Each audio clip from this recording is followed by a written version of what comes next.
आप paper complete नहीं कर पाओगे। इसीलिए लोगों को German grading system, professors assignments भी अपलोड करते हैं, थोड़ा टफ लगता है क्योंकि उनको ये टाइम, प्रोफेसर्स आपसे ये एक्सपेक्ट नहीं करते कि मैंने ये थ्योरी पढ़ लिया तो मैं पास कर जाऊंगी। नहीं, क्लासेस में जो भी लेक्चर नोट्स होते हैं, मेन फोकस जो प्रोफेसर्स बोलते हैं। Hello everyone, welcome back to my channel. I have been living in Germany for since 1.5 years and in this channel I share all things related to student life in Germany. So this video is all about studies. तो first thing जो है, India पे हम लोग जब पढ़ाई करते हैं तो हमारा फोकस ऐसा रहता है कि हम सारी चीज़ें जो है रोट लर्निंग थोड़ा हम स्ट्रेस करते हैं इंडिया पे, कि थियरीज पे भी स्ट्रेस दिया जाता है कि थियरीज, डेरिवेशन जो भी है, अगर कोई फॉर्मूला आ रहा है कोई प्रोसेस में तो उसका बैक कैसा है, कैसे वो फॉर्मूला आ रहा है, कैसे डेरिवेशन करके आप कैसे प्रोड्यूस कर रहे हो। So that is also being taught in India. यहाँ पे भी लोग सिखाते हैं वो सब, ऐसा नहीं कि यहाँ पे थ्योरी पे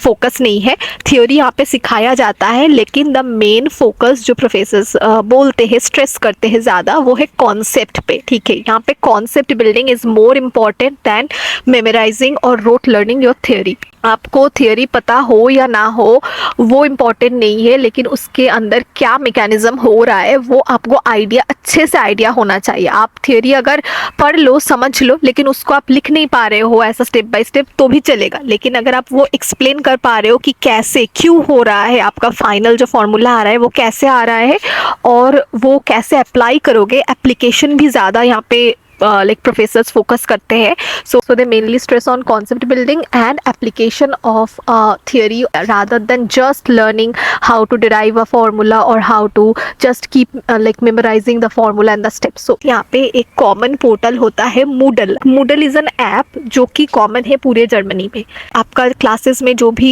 professors पढ़ा रहे हैं, question answers, assignments, फिर classes में जो भी lecture notes होते हैं, coding sessions में जो भी जुपिटर नोटबुक्स होता है, वो सब कुछ वो प्रोफेसर्स क्या करते हैं, वो मूडल पे अपलोड कर देते हैं आपके लिए। आप जिस भी यूनिवर्सिटी कोर्स पे पढ़ रहे हो, सो आप उसको मूडल पे घर पे पढ़ सकते हो। बाद में क्लास से आने के बाद you can go through that, और वहाँ पे प्रोफेसर्स असाइनमेंट्स भी अपलोड करते हैं, होमवर्क्स भी डालते हैं, फिर वहाँ पे दे उसको लाइक MCQs भी होता है, वो ग्रेड भी कर सकते हैं उसको। तो this is a kind of like learning platform that you get to study from. कि यहाँ पे मेजॉरिटी ऑफ द स्टूडेंट्स कुछ ना कुछ ऐसे पार्ट टाइम जॉब्स करते हैं, तो वो उनके लिए हमेशा रेगुलर हर एक क्लास में अटेंडेंस रखना पॉसिबल नहीं होता, क्योंकि उनको अपने सर्वाइवल के लिए भी जॉब भी करना पड़ता है।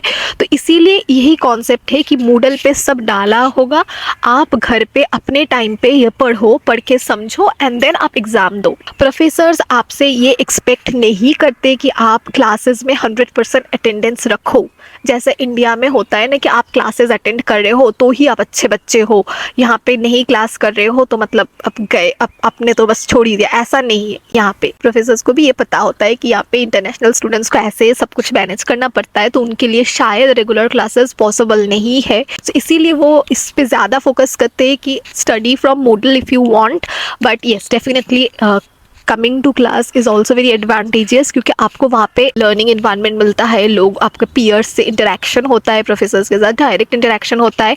सो ऑब्वियसली मतलब कैंपस में जाके क्लास करना that's like add on good thing that you have, लेकिन ऐसा मैंडेटरी नहीं है। और प्रोफेसर्स जो है वो बहुत डायरेक्ट होते हैं, ऐसा नहीं वो छुपा के रखेंगे आपसे, अगर कुछ करना है एक्सपेक्टेड है they will say it up front. ठीक है, फर्स्ट डे में, क्लासेस के फर्स्ट डे में वो आके आपको क्लियरली बोल देंगे कि उनका एक्सपेक्टेशन क्या है। अगर उनको चाहिए कि आप अटेंडेंस पे ध्यान दो, अगर उनको चाहिए कि आप उनका हर एक क्लास अटेंड करो, so they will make sure to say it in front of everyone कि I want everyone to be present in my class because मैं अटेंडेंस ट्रैक रखती हूँ।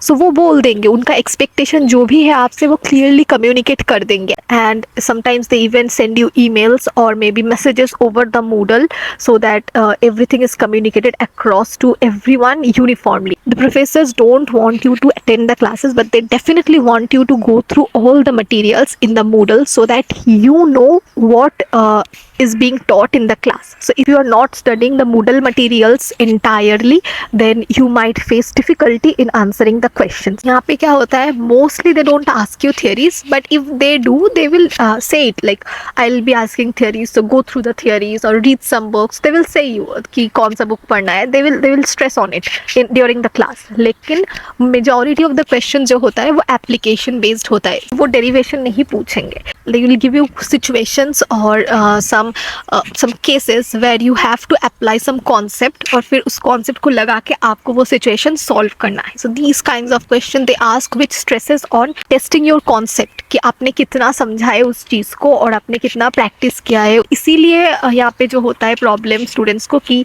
उनको लगता है कि एग्ज़ाम के 1 या 2 दिन पहले सारा रात जाग के पूरा पढ़ के मैं पास कर जाऊँगी. तो ऐसा नहीं होता है. आपको लाइक पढ़ना पड़ेगा, ठीक है. आपको टाइम दे के, टाइम निकाल के आप पढ़ो, घर पे बैठ के पढ़ो. And one more thing is self study, जो यहाँ पे प्रोफेसर्स बहुत स्ट्रेस करते हैं. They don't want to spoon feed you with everything. They will give you all the material, guidance दे देंगे कि कहाँ से पढ़ना है, क्या पढ़ना है, सब बोल देंगे. लेकिन पढ़ना आपको है, ठीक है. They won't make you sit and understand the topic. It's up to you how you are going to understand a topic, how you are going to make that topic consumable. हम लोग को ऐसा लगता है कि हाँ कुछ क्वेश्चन है तो थियोरी लिख दूंगी, मैंने ये थियोरी पढ़ लिया तो मैं पास कर जाऊंगी. नहीं. If you are studying only theory then it might be difficult. You also have to practice numericals. concept testing questions कुछ होता है जैसे कि puzzle solves करना. और एक चीज़ जो डिफरेंट है इंडिया से वो है एग्ज़ाम का टाइम ड्यूरेशन और marking scheme. It's like 60 minutes 60 points. आपको 60 पॉइंट्स का क्वेश्चन पेपर है जहाँ पे आपको टोटल मार्क्स सपोज 60 है और आपको टाइम दिया गया है 60 minutes. So it's like 60 minutes 60 points. You have to write, you have to solve things. Okay, so it's a kind of a time pressure for people like us coming from India because हम वहाँ पे India में जो होता है 2 घंटे 3 घंटे का एग्ज़ाम दे के आए हैं और हमने वहाँ पे थियोरीज लिखा है, डेरिवेशंस किया है, मतलब क्या ही नहीं, कुछ भी, मतलब कुछ भी. और मतलब इंडिया में ऐसा होता है ना, टीचर्स हमसे कुछ भी एक्सपेक्ट करते हैं.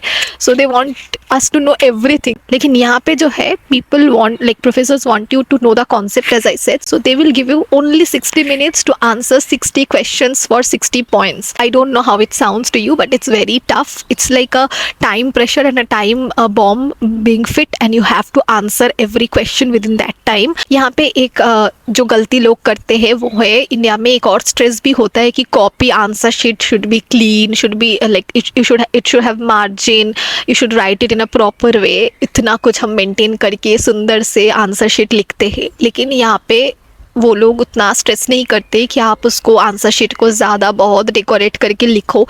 That's not expected here. They want you to solve it and state the answer. आपका आंसर रीडेबल होना चाहिए और आपका आंसर सॉल्व होना चाहिए. मतलब क्वेश्चन आपने सॉल्व किया, आपने आंसर निकाला and that is readable. That's it. They don't want you to make it decorative, explanative. They don't want you to make it like a paragraph out of a question. Like we right now, let us assume, say the value of this is x, then we are adding equation 1 and 2. इतना लिख के हम कुछ solve करते हैं India पे, because हमें वैसे ही सिखाया गया है कि if you don't write then how will I understand, how will a person who is checking the copy will understand. लेकिन यहाँ पे ऐसा नहीं है. It's like you know to do it, so solve it, show the steps that you have used to solve it. This is the answer that you have got. That's it. अगर equation 1 and 2 add करना है तो just do it in the copy. Add कर दो, उनको समझ आ जाएगा कि आपने equation 1 और 2 ऐड किया है. उतना लिख. और the thing is that आपको उतना टाइम नहीं मिलता है यहाँ पे लिखने का. अगर आप ऐसा करके चलोगे ना कि मैं लिख के सॉल्व करूँगी, सब स्टेप बाय स्टेप क्लियरली लिखूंगी, तो आप पेपर कंप्लीट नहीं कर पाओगे. So it's better that you try to complete the entire paper within 60 minutes and which is tough. So इसीलिए कम लिखो, ज़्यादा फोकस करो सॉल्व करने पे. सॉल्व करो, आंसर लाओ, सॉल्व करो, आंसर लाओ. That's the approach here. इसीलिए लोगों को जर्मन ग्रेडिंग सिस्टम या फिर जर्मन एजुकेशन सिस्टम थोड़ा टफ लगता है, क्योंकि उनको ये टाइम मैनेजमेंट का प्रॉब्लम हो जाता है और फिर वो नहीं कर पाते, क्योंकि वो एक बचपन से एक काइंड ऑफ एजुकेशन सिस्टम में बड़े हुए हैं और वहाँ का एक सेटअप है कि इतना लिखो, इतना लिखोगे तो ही मिलेगा. इतना लिख के भी आपको 10 मार्क्स मिल सकता है यहाँ पे, क्योंकि अगर क्वेश्चन का यही है कि आप 3 लाइन में वो सॉल्व हो जाता है तो बस हो जाता है, दैट्स इट, उसी के लिए आपको 10 मार्क्स मिल जाएगा। ऐसा नहीं कि 10 मार्क्स के लिए आपको इतना बड़ा पैराग्राफ लिखना पड़ेगा। It's more about conceptual learning and self learning, independent learning rather than rote learning here in Germany. I hope मैंने आपको थोड़ा सा भी हिंट दे पाया and I wish you all the best कि आप अच्छे से यहाँ पे आपका एप्लीकेशन सक्सेसफुल हो and you get visa and you finally come here to have your life here in Germany. अगर आपको ये मेरी वीडियो अच्छी लगी और ऐसे और इन्फॉर्मेटिव वीडियो आपको देखना है तो आप ऑब्वियसली कमेंट में मुझे ज़रूर बताना और मेरा चैनल सब्सक्राइब कर देना। फिर then take care, bye bye, have a nice day.